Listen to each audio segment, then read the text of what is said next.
that's when you create chronic stress. That's when you can create eventually disease.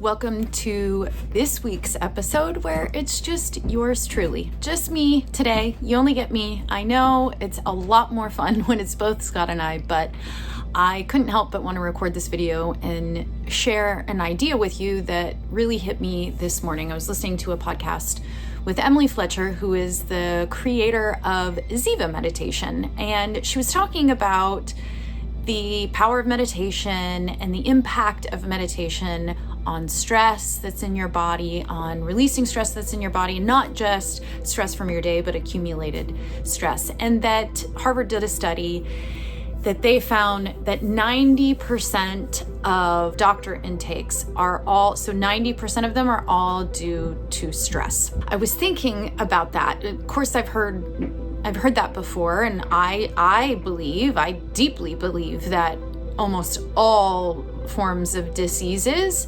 is due to stress and actually more deeper emotional issues that have been compounded and lead to stress. And so I was just thinking about that idea a lot, because in the mental health space, in the self-help space, in the spiritual space, we talk a lot about healing, and we talk a lot about obviously stress and anxiety and depression and what can lead to these things. And now, especially that we are in the ketamine space and we're utilizing ketamine as forms of treatment with the people we work with, you hear a lot about, I've done a lot of research into ketamine on anxiety and depression because of my background and knowing that, like I said, I really believe chronic diseases and autoimmune diseases, I believe, stem from years and years and years of compounded stress and emotional issues. So because of that, I really got to thinking, what causes stress, really? I mean, when you think about it, we talk a lot about stress. We talk a lot about anxiety and depression, but really, what is causing it? Like, what is the number one cause of stress, of imbalance in the body, of disharmony in the mind and therefore in the body? And the more I thought about it, the thing that hit me the hardest was ego. Ego is the biggest cause of stress, imbalance, disharmony. And what do I mean by ego? Because we've talked to a few people in the last couple of days, they're like, I don't have an ego. So what I mean by ego is simply the left side of your brain. Yes, the left side of your brain. The left side of your brain is your identity. It's your ego. It's the self. It's your inner child. It's who you perceive yourself as an identity. This was proven in Jill Bolte Taylor's experience. She was a neuroanatomist and had a stroke, and the whole left side of her brain went offline. And so that means it was only the right hemisphere of her brain functioning.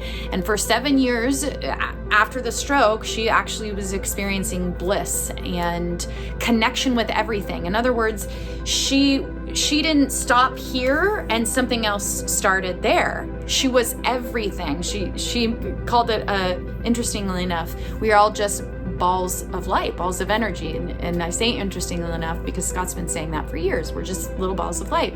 The reason why she wanted to decided finally that she did want to get her left side of the brain back online is because she then didn't have any memories. So there's no inner child there. She doesn't have memories because she doesn't have the limbic tissue of the left side of the brain, the left hemisphere of the brain online, which means she doesn't have memories as a child. She doesn't have an identity as her, which was great in some ways because she didn't remember all the trauma, but she also forgot all the really amazing things that happened in her life. And I love how she describes this. It's really the emotions and our memories that make life so amazing. I mean, we're here for a reason, right? And we talk in the spiritual space, metaphysical space a lot.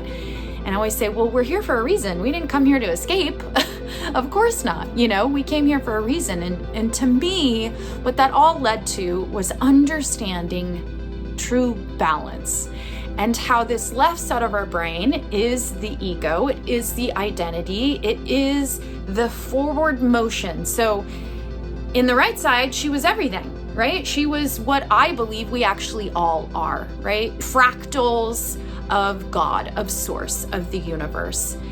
But we individuate as human beings to have an experience. Why I think that we do is because you need time to evolve and grow. You need actual time. You need space and time to experience growth. You can't have growth if you don't have time. And I believe that our souls reincarnate so that we can learn and grow and evolve, because that's what Source is doing, because we're all part of Source at the end of the day, right?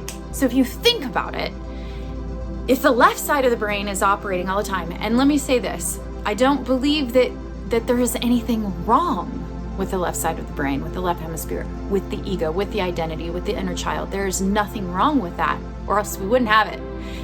The amazing creator that is creating all of this all the time, I think potentially is intelligent enough not to give us a whole left hemisphere of the brain if we weren't supposed to use it, right?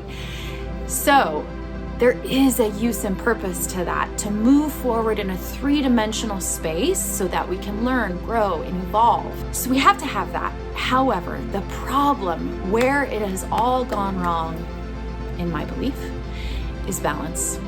And that when the left hemisphere became the most important thing, meaning our identities and our materialism and what we consume all became the most important thing, the balance went completely away from the right side, which includes connectivity to everything, to animals, to nature, to humans, our connection, our playful side, our present side, that all exist in the right hemisphere of the brain. And because we've like slowly shut that off over, hundreds and hundreds of years, and slowly turned the volume way up in what Scott and I call Quadrant 1 and Quadrant 2, which is the two quadrants actually of the left hemisphere of the brain. That's where the imbalance started. And you don't have to look far in our culture to see that there is an incredible imbalance right now. I mean, the two poles of our existence are so extreme, we're so stretched that it is going to pop at some point, I believe. And what we actually need for it to pop is to bring balance. So why I say it's the ego that causes stress, because think about it. If you're always operating in the left side in Quadrant 1 and 2, you're always operating in the ego, then you're going to work to make money, to provide for your family. But we live in a culture now that it's not enough to be out in nature and not be producing all the time. It's constant producing, constant consumption, constant go, because as they say, keeping up with the Joneses, right? I'm sure you all have heard that a million times. That's really what we're doing. We're trying to keep up with the Joneses all the time. And what is trying to keep up with the Joneses? The ego, the self, the identity, the part of you that's so disconnected from the whole, it thinks it must do in order to receive approval, in order to receive love, in order to receive all of these needs that never got met as a child. So we're just constantly trying to fulfill those needs of the child inside of us. And the only way that we know how is, let me go consume as much as I can consume. Let me buy as much as I can buy. Let me produce as much as I can produce, and maybe that will fulfill the needs that I never got met. And the cause of stress is go all the time, thinking that you need to keep up with some image that you think you are. But if you understand and realize you don't have to keep up with that image, that you do want to use the ego for forward motion in your life so that you can create, so that you can learn, so that you can individuate when you need to individuate, but then let that go when it's time to let it go, so that you can go play with your children and be present with your children and heal those really deep wounds that are inside of all of us. When you can learn when to be on that side and when to turn it off and be on the other side in Quadrant 3 and 4, where joy and connection and bliss and creativity exists, then you have a full, complete picture of what is possible for all of us. When you don't have the ego in balance, that's when you create chronic stress. That's when you can create eventually disease because of that chronic stress. So what is the number one cause? Ego. an imbalance of the ego. That's what I really believe in. And that's why Scott and I are so freaking excited to really start talking about our quadrant theory more. The number one thing we hear from people, and if you haven't watched any of our previous episodes, I'll put the link in here. We did a hour-long webinar explaining exactly what the quadrant theory is and how to potentially use it in your life. We're taking a small group of people through a 12-week process to help them go through this process, help them create a self-awareness map so that they can create balance and inner harmony and peace, fulfillment and joy consistently in their life, not in just moments, but consistently in their life. And every person that we explain it to, the first thing they say is, oh my God, it makes so much sense. So there's something about that intuitively, right? Like there's something inside that knows this must be true because it just makes so much sense. So that's why we're super excited to share more about the quadrant theory and how it really can help you create balance and harmony. I believe it's the way we were always supposed to live.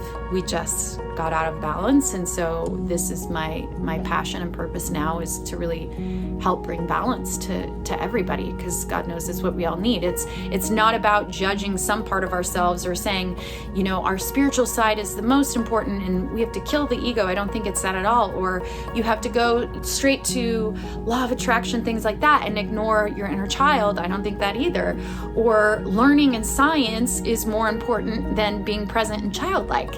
This model that we've created, it takes away all judgment because it says all of those aspects are equally important. They are equally important to a balanced and fulfilled and harmonic life.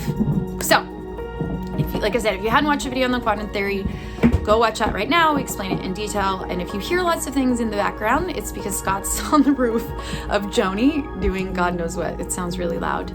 If you have any more questions about potentially joining one of our 12-week groups and diving in deeper to the quadrant theory and creating your own self-awareness map, then you can email us. Our email is in the description below. You can watch our video, reach out. We can always hop on a Zoom or a phone call to share more details with you. So hopefully that helped.